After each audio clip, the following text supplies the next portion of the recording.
Hey, welcome back to your favorite trigonometry class, Pre-Calc 2. We're taking a look at dot product today.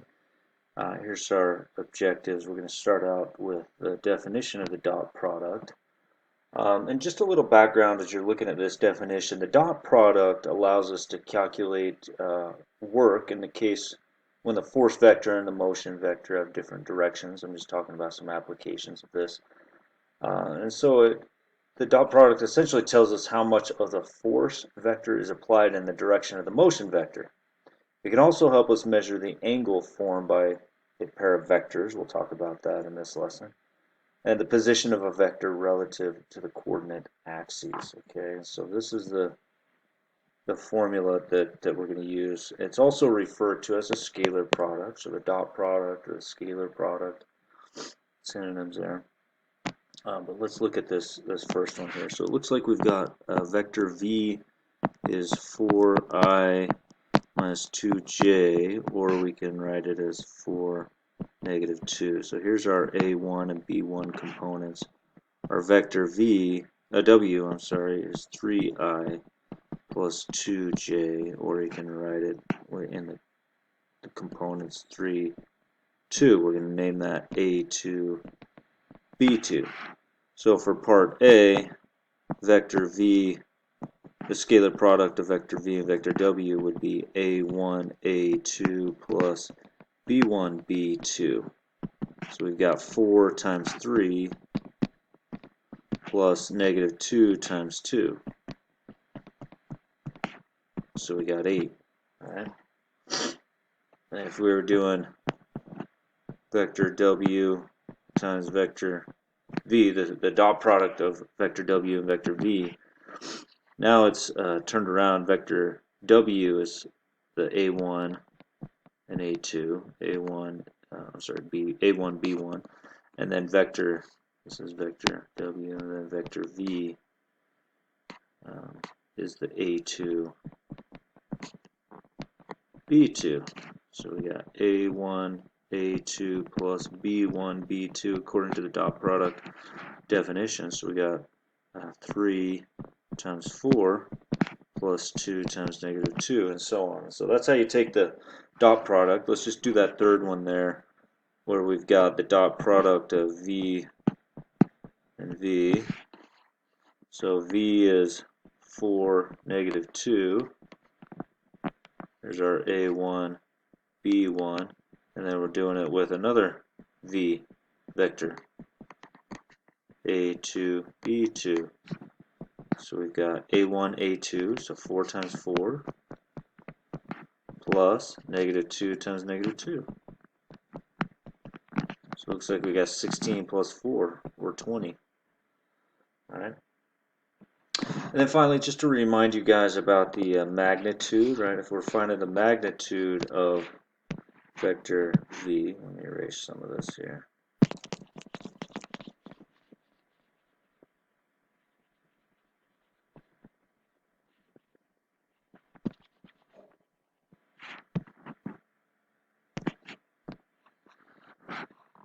So for 4, negative 2,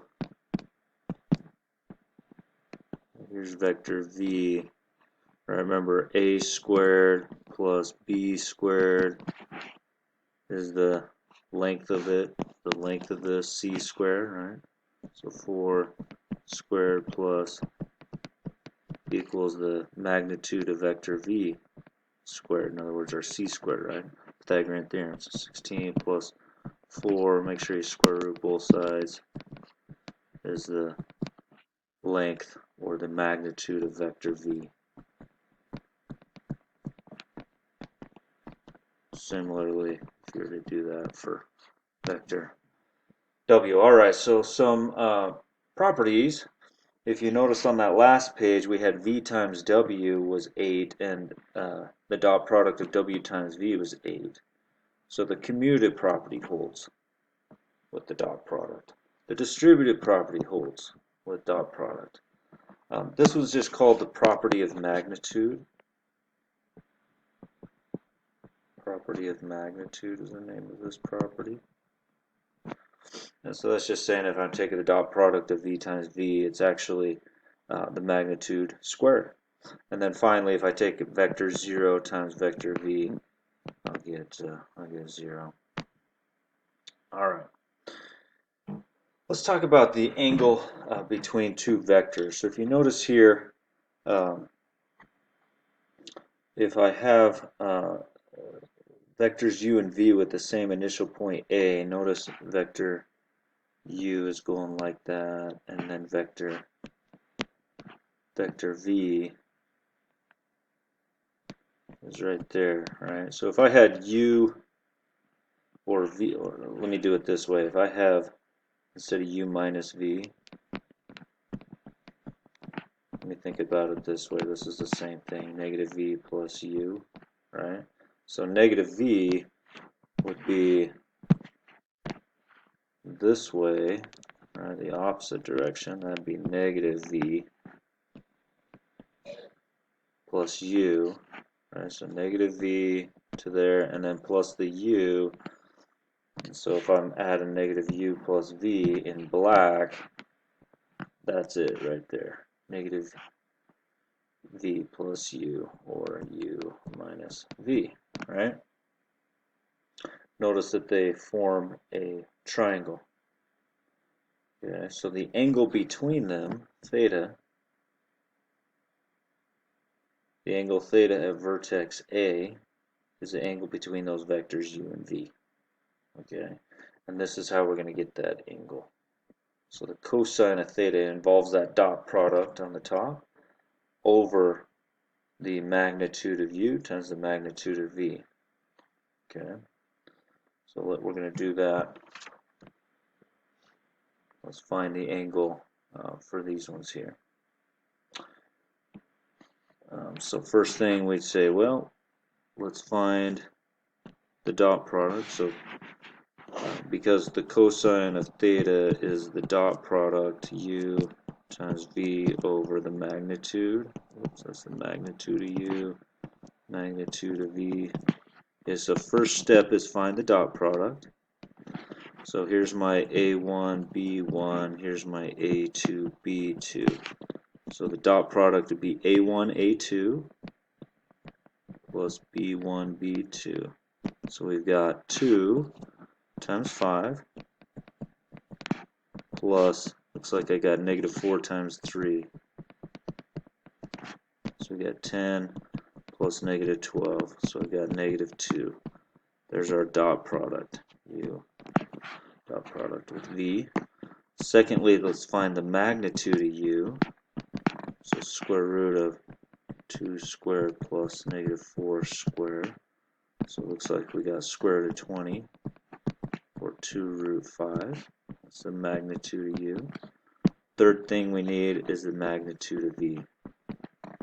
So now I'm going to take the square root of the 5 squared plus the 3 squared. Define it, right? Pythagorean theorem on that. So we got 25 plus 9, 34. Okay. And now what do? We take the cosine. So step 4, cosine, sorry, let me go back a slide. By this, right, so now I'm using this to find my theta. Cosine of theta is the dot product over the product of their magnitudes. So the dot product is negative 2 over, and I got 2 root 5 times root 34. So I punch that in. I get negative 0.0766964,989. And then I want to find the theta. So I'm going to take the arc cosine of both sides. Arc cosine of both sides. So theta is the arc cosine of that number. I punch that in. Make sure you're in degrees if you want it in degrees, and it'll give you 94.39870536 degrees. Let me take that up here. So approximately 94 degrees is the angle between them. Okay? That's the angle between, if you were to draw U and V, U is 2, -4, right? Here's U. If you were to draw V, which is 5, we do V in like blue.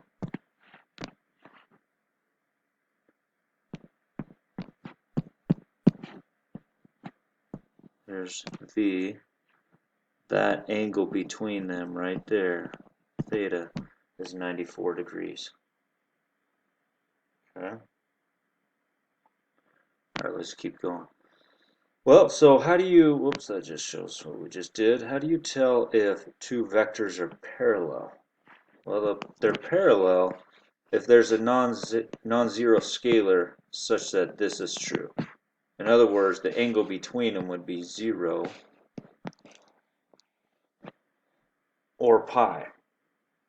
So let's draw one for a second. So like, let's say, for example, vector v is 2 times vector w. So let me draw vector v. So here's vector v, and w, I won't draw it as a position vector, but vector w is just half the length, right? So it takes 2 of these vector w's to make up vector v.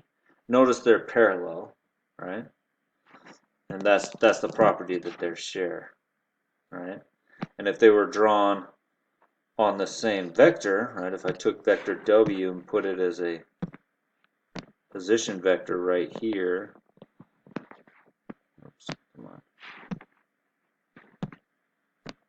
I put it right here, right? The angle between them is 0, or that angle between them could be pi, okay?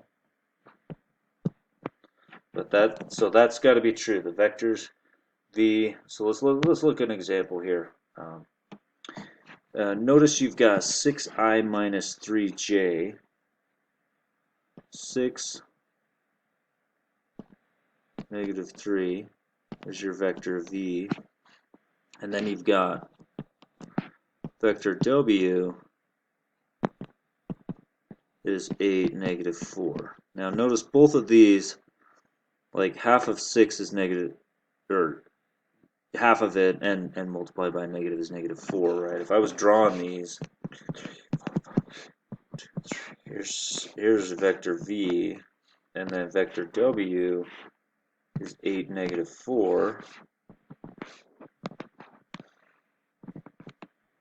You could probably tell, oh, they're looking pretty parallel, but how do we know? Well, if I take, what's the scalar that I could put in front right here to make this equal to that? Right? What's that number? So, well, 3/4 would work. You notice 3/4 of 8, right? 3/4 of, oops, 3/4 of 8 and 3/4 of -4. That gives you 6, and that gives you -3. See that? So since that's true, in other words, the vector is a scalar of the vector w, right? In this case it's 3/4 of vector w. Vector v is equivalent to 3/4 times vector w. These things have got to be parallel, okay?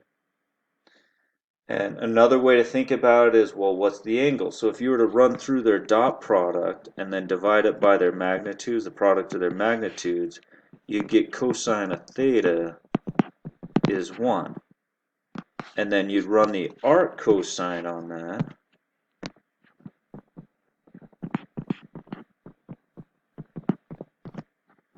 And when you run the arc cosine on 1,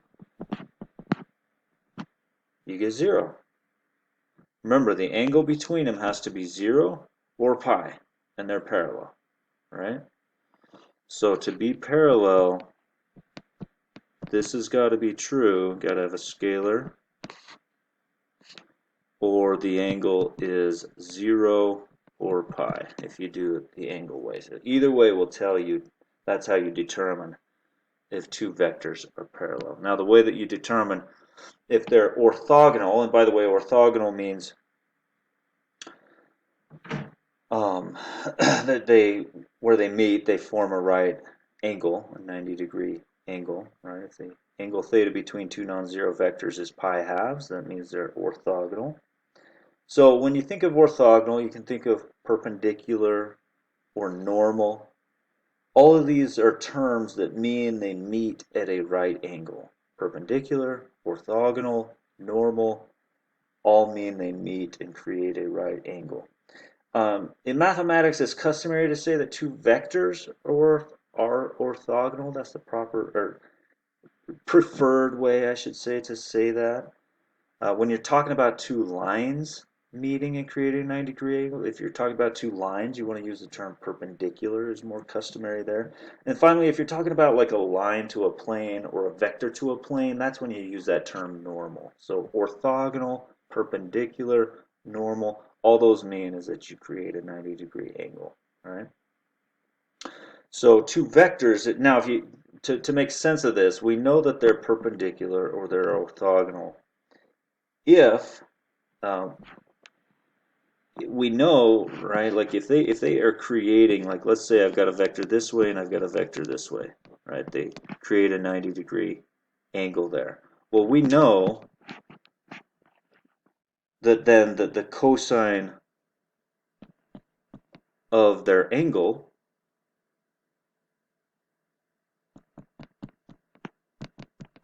must be 0, right? Because they create a pi halves angle. We know cosine of pi halves is 0. And then we know from that last formula, the cosine of an angle is the dot product, or let me do it in terms of V and W over magnitude, product of their magnitudes. Well, if this has got to be 0, that means my numerator's got to be 0. That's where this comes from. Their dot product, if they're orthogonal, their dot product will be 0. Let me give you an example here. So you've got, you can see you've got negative 1 plus 4j, right? Here's negative 1 plus 4j. That's our, oops, there's our v, sorry, our vector v. And then we've got negative I plus 4j, and then we've got w. Oops, this is noted wrong. That's w. Is 4i plus j. 4i plus j. Right, 4 comma 1.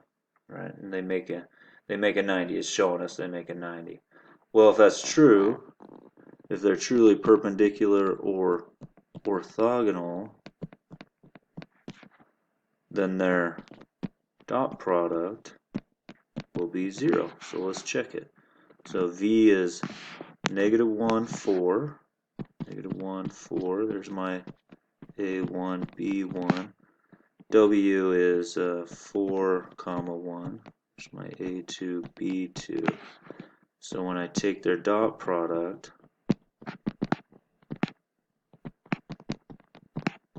let's see if it's 0. A1, negative 1 times 4, plus b1, 4 times 1. So we got negative 4 plus 4. There you go. It's 0. If their dot product's 0, what are they? They're perpendicular. They're orthogonal. Okay. All right. Appreciate you guys listening. You guys have a great day. We'll see you next time.